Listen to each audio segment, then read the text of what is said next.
Hello, welcome everyone. If you haven't subscribed to this channel, please do so. Also, please share the content. I want to grow the channel. In this presentation, we will examine the historical context of the Jamaican market, old-time Jamaica that is. I remembered that every Saturday morning, my mother would go to the market.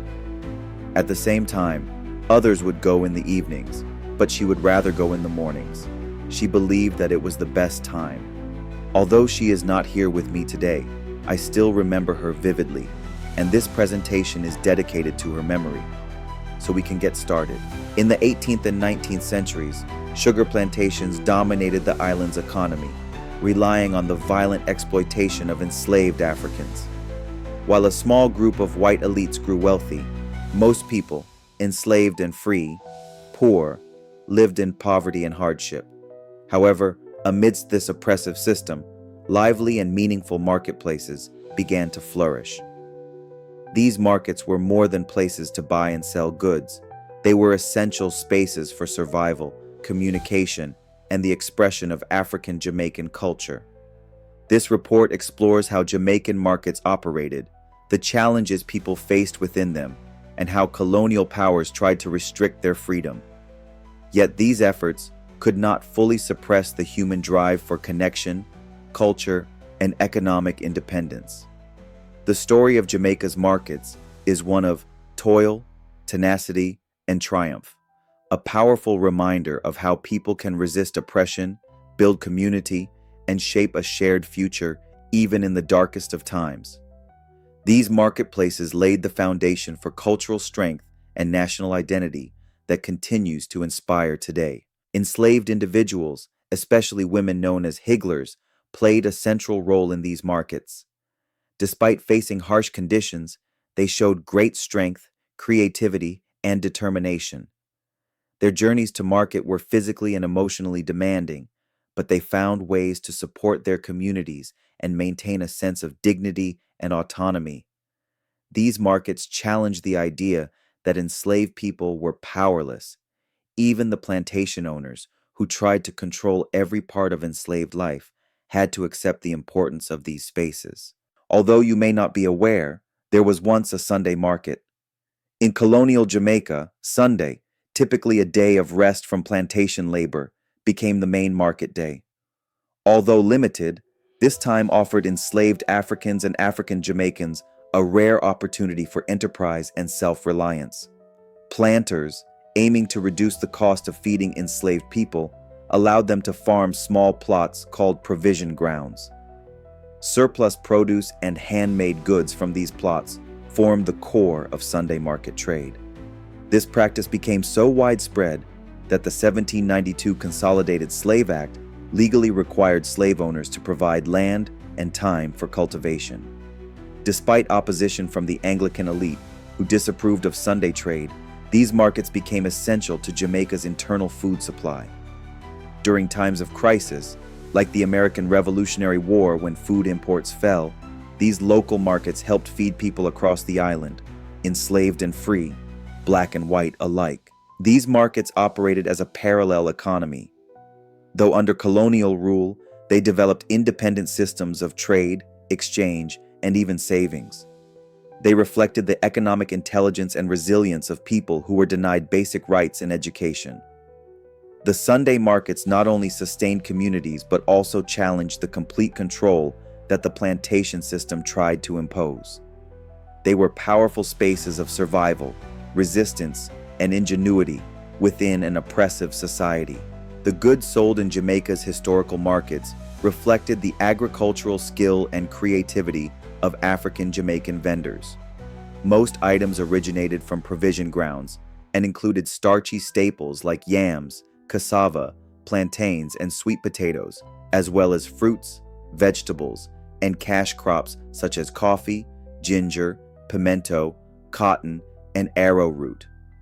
Some of these goods even entered the export market through urban merchants. Livestock, including poultry and pigs, was also commonly sold. In addition to food, handmade crafts were key market items, especially yabas, coarse earthenware pots. Research by archaeologist Mark Hauser reveals that yabas, initially made for household use, became widely produced for trade in the 18th century. Their presence across different parts of the island shows the existence of strong internal trade networks. Scientific analysis of pottery reveals similarities between ceramics from the north, south, and central regions, providing concrete evidence of the scale and reach of African Jamaican economic activity through market systems. The journey to market for the enslaved African Jamaican, particularly for the women known as Higglers, who formed the backbone of this internal trade, was an epic of human endurance and enterprise. It was a path etched with profound hardship, yet navigated with incredible resilience and moments of significant, if often unrecorded, achievement. Their story is central to understanding the complex realities of life in old-time Jamaica. Bringing goods to market in colonial Jamaica involved intense physical labor, particularly for women. The main method of transport was head portage, carrying heavy baskets of produce and crafts balanced on their heads across long, difficult journeys from rural areas to city markets. Often barefoot and navigating rough terrain, these women, like Jacqueline Bishop's great-grandmother Celeste Walker, showed remarkable strength and endurance. This self-directed market labor came on top of the brutal, forced work on plantations, making market day not a day of rest, but of additional effort to survive. Enslaved people lived in constant hardship, long days of labor, poor living conditions, and the threat of violence. Market income was critical, especially in Jamaica's high-cost economy, where basic living expenses exceeded those of cities like London. The folk song, Linstead Market, expresses the fear and disappointment of returning home with nothing sold. Despite the challenges, these women's market journeys symbolized resilience and agency. Their visible economic contributions defied the limited roles assigned to them under slavery, proving their importance in sustaining families and communities. Yet, this labor also carried psychological strain, as their activities were often viewed with suspicion, reminding us of the risks they faced in a society defined by racial control and exploitation. Despite the harsh realities of slavery, the Higglers of old-time Jamaica displayed remarkable resilience and strategic skill. These women actively engaged with the oppressive system, using their knowledge of agriculture, trade, and negotiation to build a form of independence within a society that denied them basic rights. Markets became spaces where they made decisions, supported runaway slaves, and spread news, acting as both economic hubs and resistance networks. Higglers used their mobility and local knowledge to aid fugitives, helping them blend into markets or escape through known routes. These acts of support, along with the creation of social networks, fostered community and cultural resilience among enslaved and free Black Jamaicans. Amid the struggle, there were small yet powerful triumphs. Some enslaved people earned money, bought goods, improved living conditions, or even secured freedom. Their food production supported the island during shortages and challenged planter claims of dependence. After emancipation, the experience and savings gained through market activities enabled many to become independent farmers. These markets, and the women who powered them, helped shape Jamaica's informal economy and left a lasting legacy of survival, dignity, and self-worth. The colonial administration and the plantocracy were acutely aware of the potential for markets to become sites of uncontrolled social interaction, information exchange, and economic activity that could undermine the rigid structures of slave society. Consequently, a series of laws and regulations were enacted over the 18th and 19th centuries aimed at circumscribing the economic and social lives of the enslaved, including their market participation. The Consolidated Slave Act of 1792, for example, while formally allotting enslaved individuals time and land for cultivation, also served to define and thereby limit these activities, bringing them under a legislative framework. More direct attempts to control commerce included measures like the 1730 Act to Prevent Hawking and Peddling and disposing of goods clandestinely. Though the specific provisions of this particular act are not detailed extensively in available records, its title alone is highly indicative of colonial anxieties surrounding unregulated trade by individuals, particularly the enslaved. The term clandestinely suggests a fear of transactions occurring outside the purview and control of the authorities. It is noteworthy, however, that Jamaica reportedly lacked consistent legislation to undermine huckstering, another term for higglering or market vending, especially when compared to colonies like Barbados. This may suggest a more complex and perhaps uneven enforcement of such laws in Jamaica, or it could point to the success of market participants in resisting or circumventing these regulations. Other colonies in the region also saw similar attempts at control. For instance, a 1749 Barbadian law made it illegal for slaves to assemble at huckster shops, and an 1831 Antiguan law even outlawed Sunday markets entirely, an act that directly provoked a revolt and the burning of 23 estates, leading to the law's eventual repeal. These examples, while not all Jamaican, illustrate a broader regional pattern of colonial efforts to restrict the economic and social autonomy that markets afforded the enslaved and free black populations.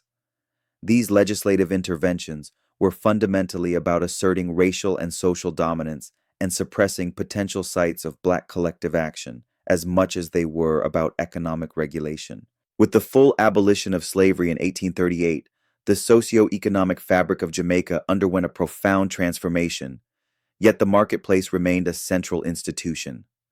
Many formerly enslaved individuals, determined to escape the oppressive conditions of plantation labor, sought to establish independent livelihoods as peasants.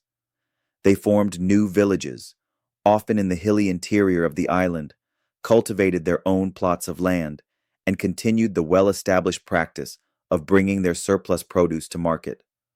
As Jennifer Sweeney Tukes notes, ex-slaves who had access to land would produce and market foodstuffs, much as they had during slavery.